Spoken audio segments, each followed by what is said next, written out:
Hi and welcome back with another tutorial video. In this video I will be showing you how I made hairs for this character and how I can change this color and on the runtime because I have set it up my shader in that way. So for the texture creation I'm using the same texture I have been using for all of my characters. So I will be adding the link to the textures in the description, in video description, and you can just download the texture from there and use it up. And if some of you guys want to know how I made that texture, I have already made a video on the texture creation process, so you can just watch that video. I will be adding a link to that video in the description as well. So I already have 45 videos of hair creation for games on my channel, but because people find this topic a bit difficult to handle, so that's why I wanted to show you how I made this long and lush hairs for this character, and by using the same texture, because sometimes people think that if they are not able to make the hairs, then this means their texture is not good. They should need a separate texture for the hairs. Well, it is probably best to make a separate texture for each hair asset, but if you don't have the time you can just work on the hair with the texture that you already have. So as I have explained my workflow before, I'm using the same workflow, same techniques, same everything, which is that I start with a block out layer and then build my way from there. So I work in multiple layers. For example, I work from thickest to the thinner hair. For example, right now I'm working on the blocker layer, and as you can see that there is zero transparency in the hairs. It looks like thin lines with zero transparency, and the hairs are very thick. So the blocker layer is not meant to be make the hairs look good. That's what the other layers are for. So blocker layers is to cover the head, and it is meant so that no transparency is shown, and not scalp is not shown. So that's what the blocker layers is for. Basically it's the layer that is going to cover everything of the head without any transparency. And as I add multiple layers on top of it, so I will increase the transparency so that we can see through the other layers, and we are able to look into the hairs. And so there will be shadow breakup and there will be specular breakup, because the top layers have thin hairs and the blocker layer has thick hairs with zero transparency. So if I see through from the top layers, then I will be able to see all the hairs from the flyaways layers to the primary breakup and to the blocker layer. So that's why this workflow is the hair won't look good in the start, because you will be looking at only the block over layer. The hair will only look good on when you reach towards the flyaways layer. So there I add multiple layers, but for this asset I will be adding 3 layers. For example, I will be adding this blocker layer which I'm working on right now. After that I will be adding a primary breakup layer, and after that I will be adding a secondary. I forgot, maybe I don't add a secondary breakup layer in this particular asset, but after that I will be adding a flyaways layer, which is the final layer for this hair piece. So, and there is one thing that people forget when they are working on hair cards. So when you're working on hair cards, it is very important that you check the root angles when you're placing the hair cards, because root angles are really important, and it will give your hair assets a nice feel to it and nice variation to it. And there is one more thing, that the number of bends or the bending variation in the hair assets is lowest on the blocker layer, and as we keep on adding multiple layers, I will increase the number of bends or the number of waves or twists in the hair. uh, so this was also a very stylized piece of artwork, so I wanted it to be super clean and super smooth hairs. So as you can see that the hair does not bend as much as they should be. For example, if you were working on a super realistic piece, then you will be adding a lot of bends, well, a moderate amount of bends even in the block out phase as well. But because I'm working on a semi-realistic or a stylized character, so you can see that I'm keeping my hair cards very smooth and very simple and very straight. And you can see that here I'm leaving some gap, leaving some distance from the hairs and the scalps, which is because I will be placing cards underneath this blocker layer, which I'll be doing in some time. So right now I'm tweaking hairs and making sure that there are no gaps when I'm looking from the sides and from every other angle. So because they are very thin planes, and well, these are the chunks. I made these chunks from planes. So you can see that each chunk here is consists of 3 or more planes. So I've already shown that workflow many times about how I made hair chunks from hair planes, so you can just watch that video. I will be adding the link to that video in the video description, so you can just check it out.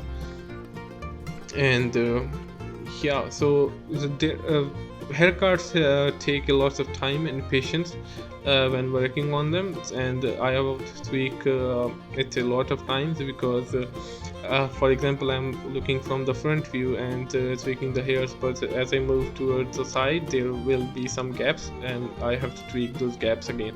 So it is a very patient process, and you should take your time while working on the hair asset. You shouldn't hurry completing the asset. So here I added a lattice because the hairline was a bit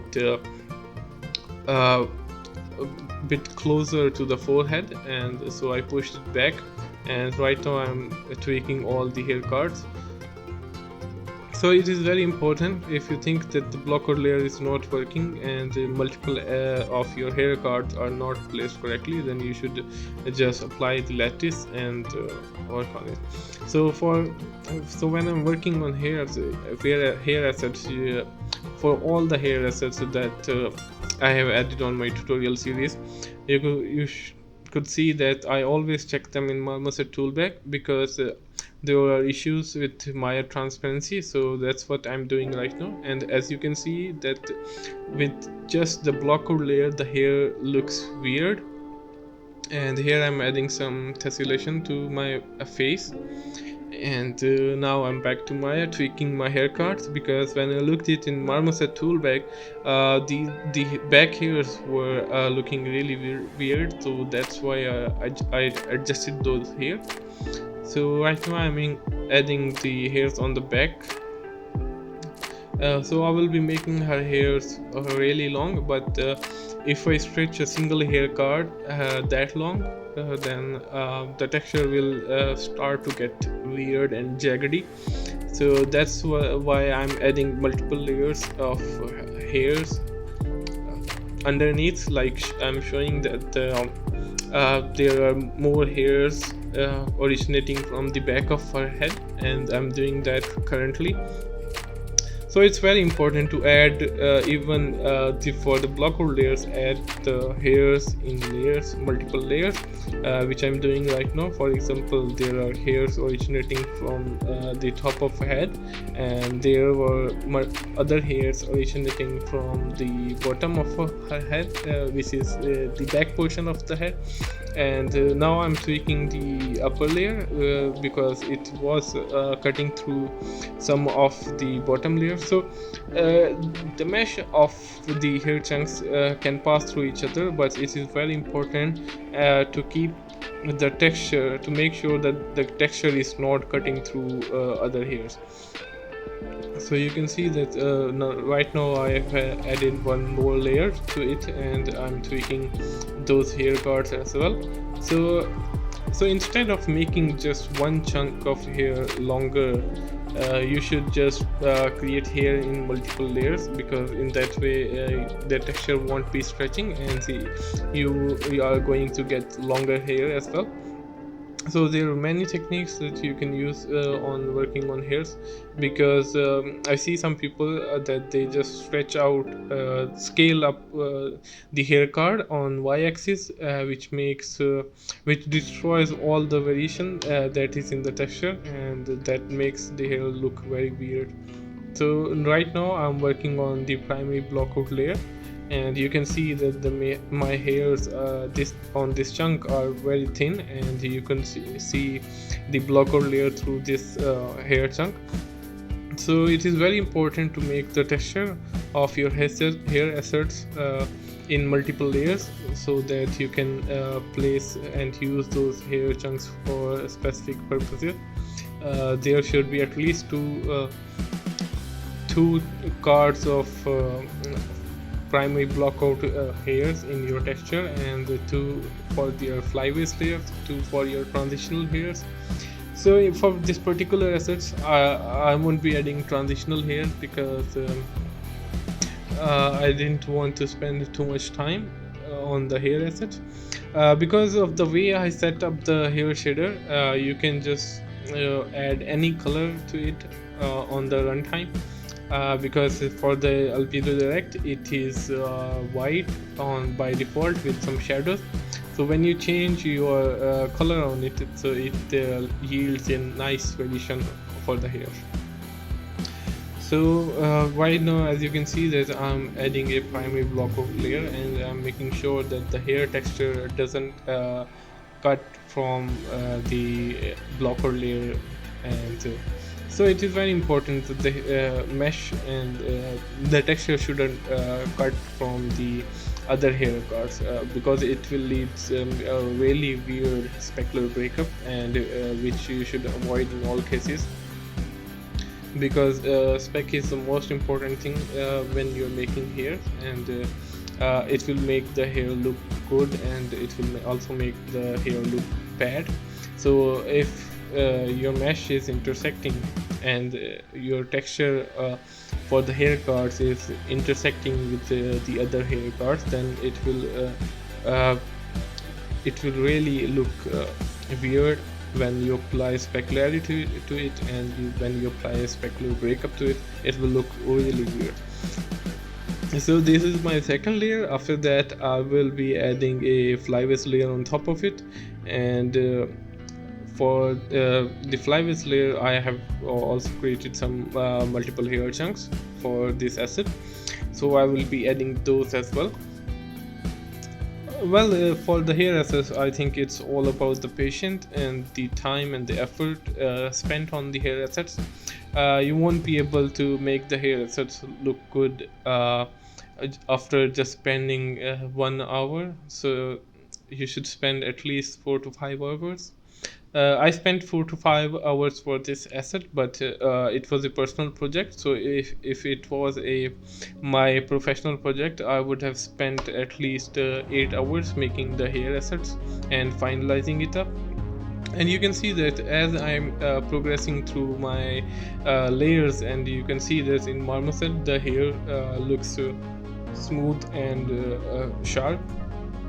So that's what I do. So the process is the same. I will be adding hair cards in the flyaways layer as well, by following the same procedure. So if there is anything that needs explaining, I will jump back to the video. So see you soon, and hope you learned something from this video.